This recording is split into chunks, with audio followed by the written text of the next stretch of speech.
Hey everyone, welcome to CLAT point and let's start आज का हमारा द हिंदू न्यूज़ डिस्कशन।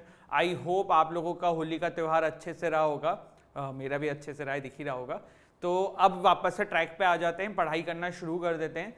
देखो, दूसरी चीज़, आज द हिंदू नहीं आया है। जैसा कि मैंने आपको पहले ही बताया था कि फेस्टिवल के अगले दिन हिंदू पब्लिश नहीं होता है, तो आज के दिन का हिंदू का पब्लिश नहीं हुआ है, जो कि हमारा 2 दिन का सेशन बाकी है। तो आज के दिन हम पिछले 2 दिन के अंदर जो भी इंपॉर्टेंट अपडेट्स आई थी द हिंदू के अंदर वो कवर करेंगे, ठीक है।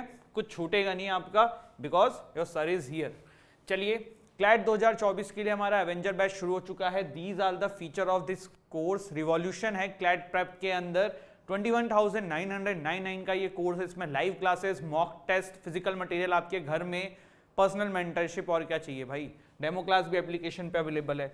इसके अलावा क्लैट पॉइंट के जो और भी हमारे वर्टिकल्स हैं, अगर आप इनमें से किसी में भी इंटरेस्टेड हो या कोई भी आपके जानने वाले इंटरेस्टेड हो, तो you can ask them to visit our website.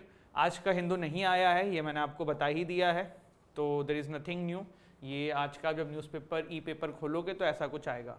चलिए, पहला आर्टिकल देखो, आज हम डिस्कस करने वाले हैं इंडिया एंड जर्मनी के रिलेशन से रिलेटेड। क्या करने वाले हैं? इंडिया एंड जर्मनी के रिलेशन से रिलेटेड। क्यों ये हम डिस्कस कर रहे हैं? ये वैसे मैंने कुछ दिन पहले भी थोड़ा सा जल्दी से समराइज फॉर्म में बताया था कि जर्मनी के चांसलर इंडिया विजिट पे आए हैं, पर आज थोड़ा सा पूरा प्रॉपर रिलेशन समझने की कोशिश करते हैं और ये भी समझने की कोशिश करते हैं कि इंडिया जर्मनी का रिलेशन अभी तक कैसे था। देखो, एक नाम ना जब हमारे दिमाग में आता है हिटलर, तो कौन सा कंट्री सबसे पहले दिमाग में आता है?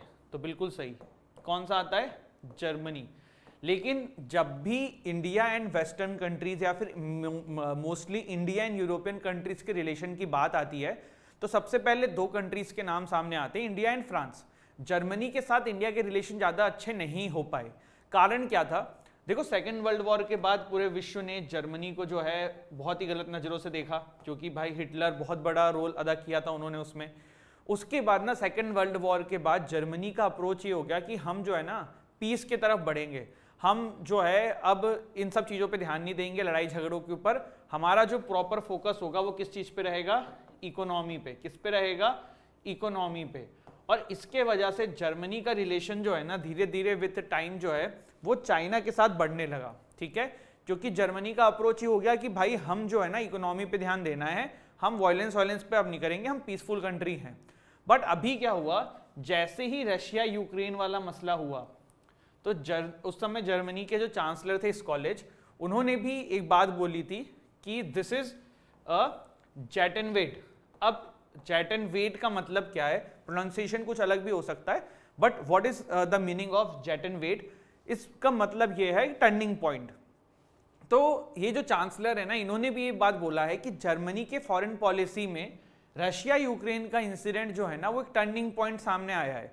पहले हमें लगता था कि हमसे पीसफुल रहेंगे, हम इकोनॉमी डेवलपमेंट करेंगे, बट अब हमें लगता है कि देश की प्रोटेक्शन के लिए भी पैसा खर्च करना एंड डिफेंस पे भी चीज़ें करना जरूरी है। इसके वजह से जर्मनी ने फिर अब बोला है कि इकोनॉमी का वो 2% अपनी जीडीपी का जो है वो वापस से डिफेंस पे देना शुरू करेंगे। वैसे मैं आपको बता दूं, यूरोपियन कंट्रीज के अंदर सबसे प्रोग्रेसिव इकोनॉमिकली डेवलप्ड जो कंट्री है वो जर्मनी ही है। लेकिन जर्मनी जो है, मैंने बताया कि डिफेंस पे पैसा खर्च करना बंद कर दिया था, ज़्यादा इन सब चीज़ों पे ध्यान नहीं देते थे। लेकिन after Russia Ukraine they felt कि नहीं भाई, इसकी भी नीड है। तो अब जर्मनी को क्या समझ में आया?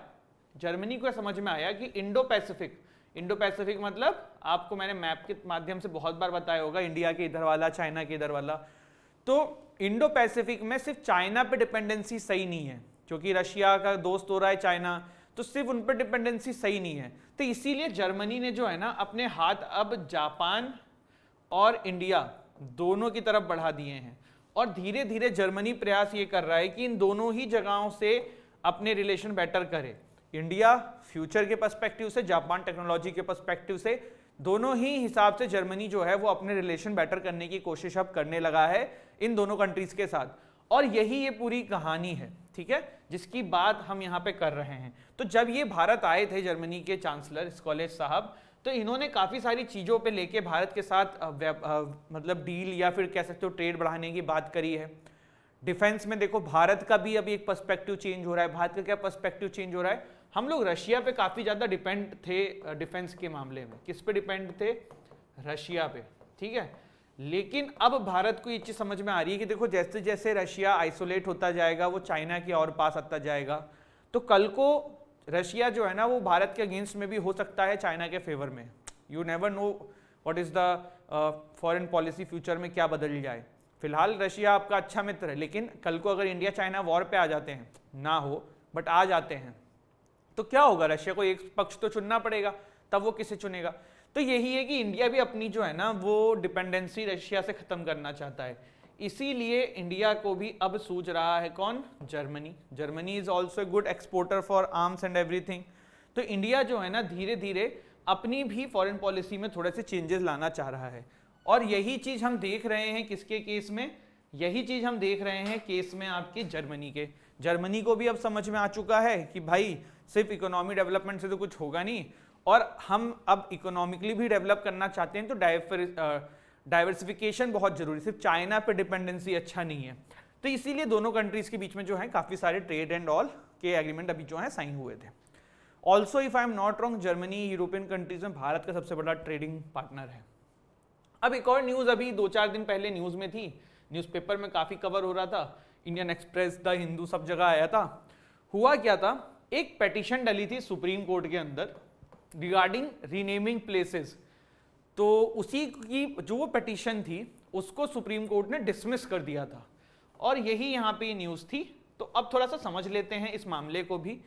देखो हुआ क्या, एक पेटिशन आई थी, PIL डली थी कि भाई भारत जो है ना, एंशिएंट इंडिया में भारत के बहुत सारी जगहों के नाम अलग अलग थे, लेकिन फिर जब मुस्लिम रूलर्स ने इन्वेड किया तो उन्होंने बहुत सारे नाम चेंज कर दिए। तो ये जो पेटिशन डली थी वो ये डली थी कि सारे नाम ना रिस्टोर कर दिए जाएं एंशिएंट इंडिया वाले, मतलब जो एंशिएंट इंडिया के दौरान भारत की जगहों के जो नाम थे वही नाम कर दिए जाएं, जो ये बीच में इन्वेडर्स ने नाम चेंज किए हैं उस नाम को हटा दिया जाए। सुप्रीम कोर्ट ने इस पर्टिकुलर पेटिशन को क्या कर दिया? डिसमिस कर दिया। बहुत सारे ग्राउंड दिए कि फिलहाल जो अभी माहौल है वो खराब हो जाएगा, दूसरा कि आप जो है फ्यूचर से, पास्ट से ऊपर उठ जाइए, पास्ट पे हम लोग कब तक जीते रहेंगे, अब जो प्रेजेंट है उस पर फोकस करने की जरूरत है। अगर हम हमारे देश के कॉन्स्टिट्यूशन की बात करें तो आर्टिकल 3 जो है ना, ये हमारी सरकार को पावर देता है कि वो स्टेट का नाम, साइज एंड एक्सेट्रा चेंज कर सकती है।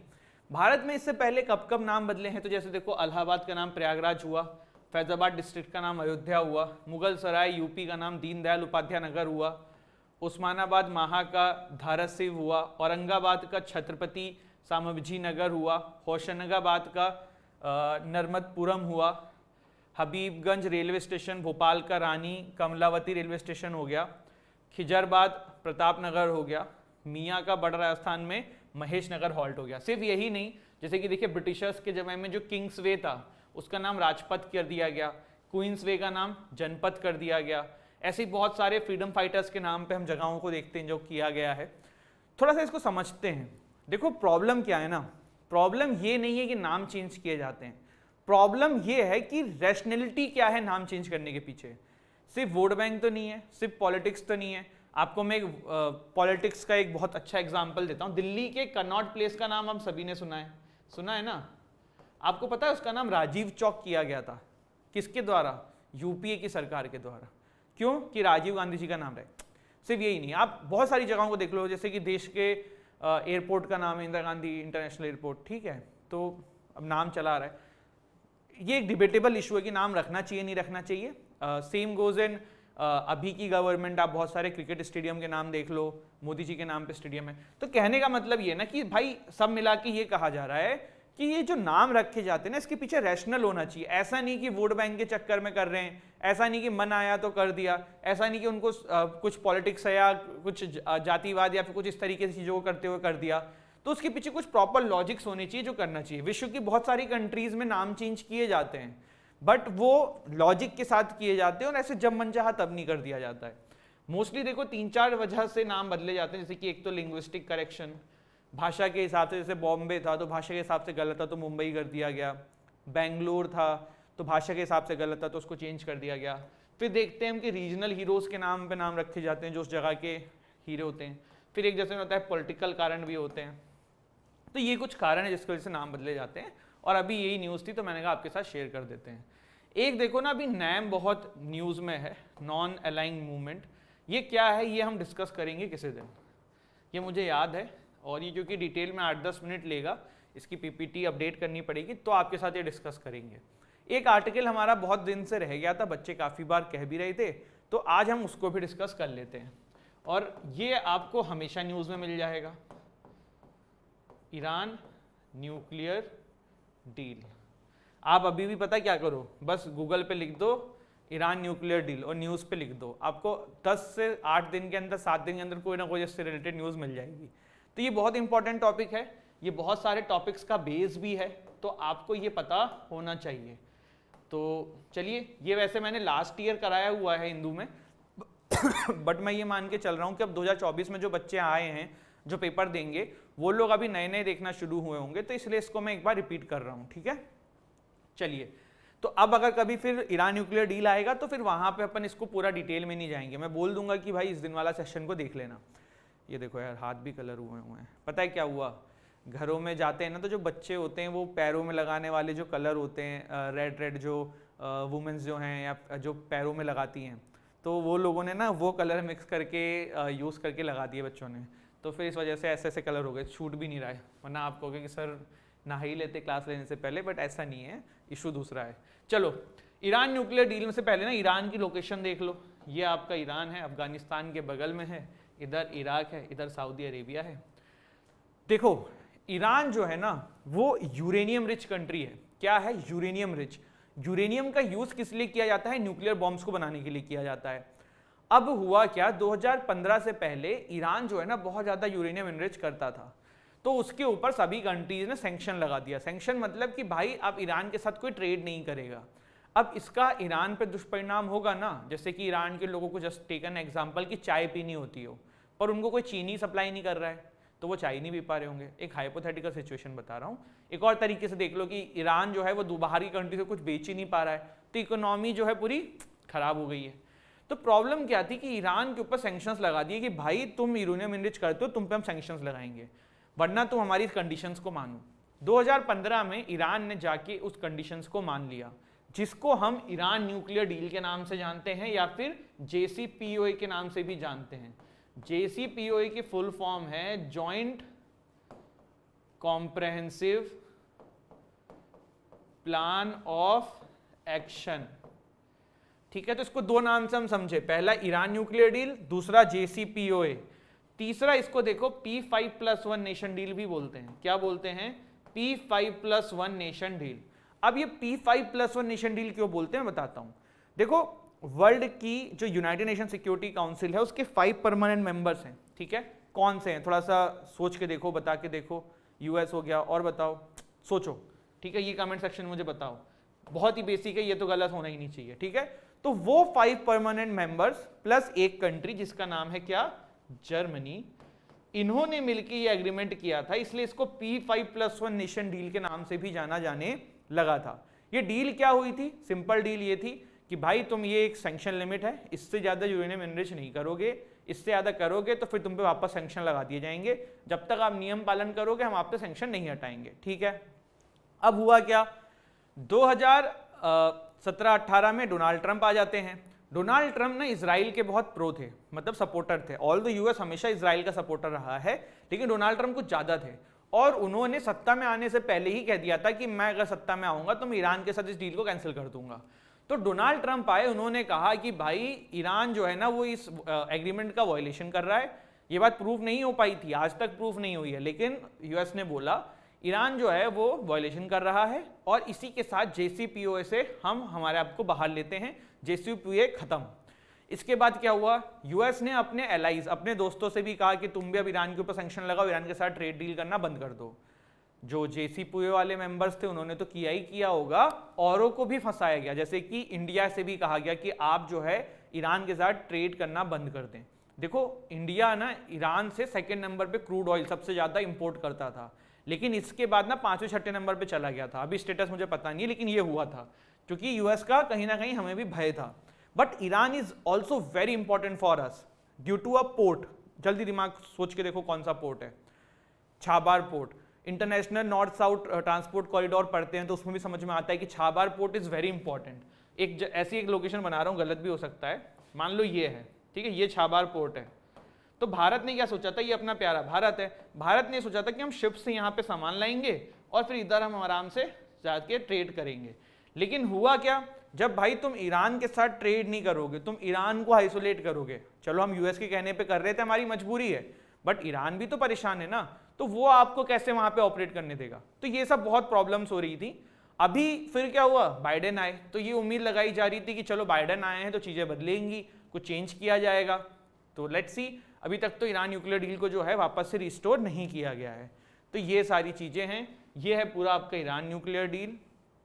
अब इसका जो एक बेसिक फंडा है वो ये है कि आपको ये चीज़ समझनी होगी कि ये जो है ना, ये बेस है, ये टॉपिक अपने आप में तो एक टॉपिक है ही है, साथ साथ ना जाने कितने सारे टॉपिक्स का ये बेस है, वो आपको समझना होगा। चलो मेरा अभी एक क्वेश्चन है आप लोगों से, आई होप आप लोग इसका जवाब दे पाएँ। रिसेंटली एक कंट्री ने कामकाजी ड्रोन का यूज़ किया था, चलो वो कंट्री थी रशिया। उन्होंने वो ड्रोन कहाँ से उठाए थे और उस कंट्री के अंदर उस ड्रोन को क्या बोलते हैं, ये मैंने आपको पढ़ाया हुआ है, मैं इसीलिए पूछ रहा हूँ, बिना पढ़ाई वाली कोई चीज़ नहीं पूछता हूँ। तो आई होप आप लोग इसका जवाब मुझे दे पाएँ। दिस इज इट, ये था हमारा आज का सेशन। आई होप आपको अच्छा लगा हो। वीडियो अच्छी लगा करे तो लाइक करके जाया करो, चैनल को शेयर कर दिया करो अपने दोस्तों के साथ, चैनल को सब्सक्राइब कर लिया करो। हंसते रहो, मुस्कुराते रहो, पढ़ाई करते रहो। जय हिंद, जय भारत।